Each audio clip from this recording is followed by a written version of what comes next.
On February the 28th, the U.S. and Israel suddenly launched a large-scale airstrike against Iran codenamed Epic Fury. Iran didn't hold back either, immediately countering with Operation True Promise. For this powder keg in the Middle East has now fully ignited. Could it become the match that sparks World War III? Let's first break down what happened on the first day of fighting. This surprise attack by the U.S. and Israel was clearly aimed at a decapitation strike, executed with brutal precision. The U.S. deployed an aircraft carrier strike group, launching Tomahawk missiles and massive bunker-busting bombs. Israel's F-35I stealth fighters also joined the fray, targeting over 30 critical sites including the Iranian presidential palace, Revolutionary Guard command centers, and nuclear facilities. Initial Israeli media reports claimed Iran's supreme leader Khamenei and numerous IRGC commanders were killed in the airstrikes. But this sounded dubious, and Iranian officials later denied it, stating these leaders had been evacuated to secure locations and were unharmed. This clearly involved psychological warfare, with both sides making statements to confuse the other. Even U.S. President Trump directly posted on social media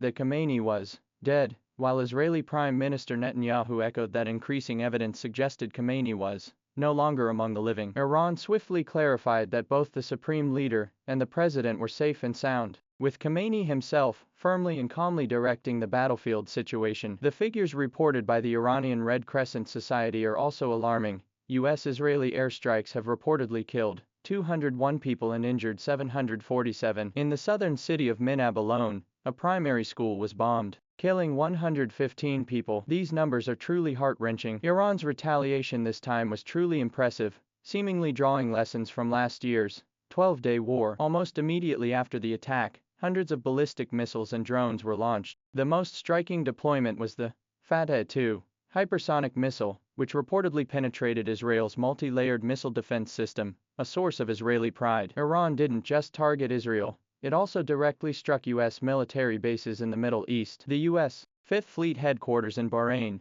and Qatar's FPS-132 strategic early warning radar, with a detection range of 5,000 kilometers, were reportedly both precisely hit by Iranian missiles. According to Iranian reports, within hours, U.S. forces suffered over 200 casualties, and the advanced radar deployed in Qatar was completely destroyed. While the U.S. will likely downplay these figures later, the scale and targets of the attack indicate Iran truly struck hard this time. The U.S. Central Command, however, stated that they successfully defended against hundreds of Iranian missile and drone attacks, with no U.S. personnel casualties reported. The issue is that Iran's strikes affected more than just U.S. bases. In the United Arab Emirates, a terminal at Dubai International Airport was damaged by a missile strike, and Abu Dhabi International Airport was also hit. Of the 137 missiles and 209 drones Iran launched toward the UAE, most were intercepted. However, falling debris still caused at least one death. At Dubai's Port Khor Al Ain, a fragment from an interceptor missile landed in the port,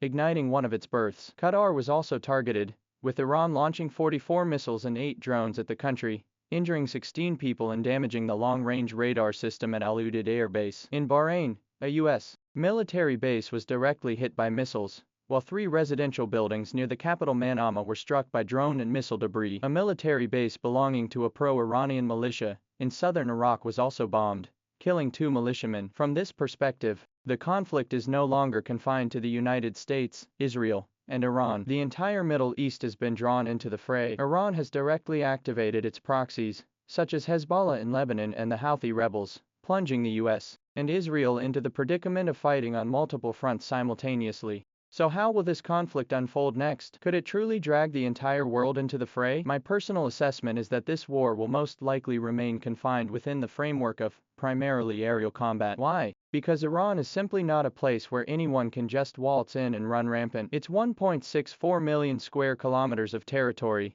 consist mostly of high plateaus and mountainous terrain, riddled with ravines and rugged terrain. Their nuclear facilities and missile sites have long been buried beneath hundreds of meters of rock, forming natural underground fortresses. For the U.S. military, this terrain is a nightmare. Armored units cannot maneuver effectively, while helicopters flying low risk being shot down by mountain-based firepower. Compounding this, Iran's advanced anti-stealth radar networks mean U.S. stealth aircraft cannot operate with impunity. Think tanks have simulated scenarios. Launching a ground offensive would require deploying at least 400,000 troops, casualty figures the U.S. simply couldn't sustain. Thus, U.S. and Israeli forces dare not lightly set foot on Iranian soil. Geography has locked them out. Moreover, this latest U.S. Israel military operation has drawn near universal condemnation internationally. UN Secretary General Antonio Guterres directly stated that this violates international law and undermines international peace and security. Russia was even harsher, calling it a premeditated,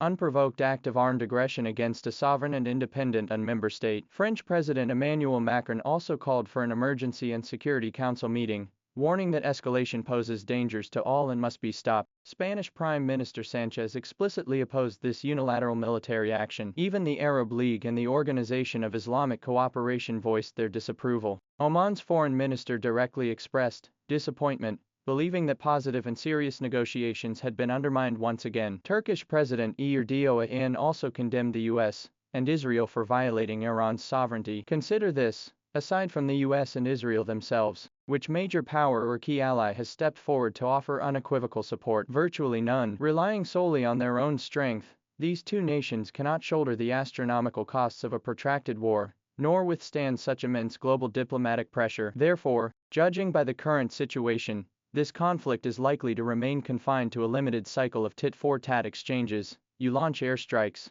I retaliate with missiles. The direct objectives of the U.S. and Israel are clear. First, to destroy Iran's nuclear capabilities and missile deterrence. Second, to use military pressure to stir internal unrest in Iran, potentially even provoking regime change and installing a compliant puppet government. Some experts analyze that America's true intent isn't negotiation, but to use military pressure to force regime change in Iran. Israel harbors even more ruthless ambitions. They aim to strike first, provoking an Iranian counterattack to formally drag the U.S. military, already heavily deployed in the Middle East, into a full-scale war against Iran. Yet this notion is profoundly naive. Following last June's 12-day war and the unrest in Iran earlier this year, it's reported that a significant number of U.S. and Israeli moles operating within Iran have been purged. Without these internal facilitators, attempting to overthrow a nation of tens of millions solely through external bombing is nothing short of a pipe dream. Given the low likelihood of a fourth major power genuinely intervening, this conflict increasingly resembles a high-intensity regional clash. Experts have already warned that the current situation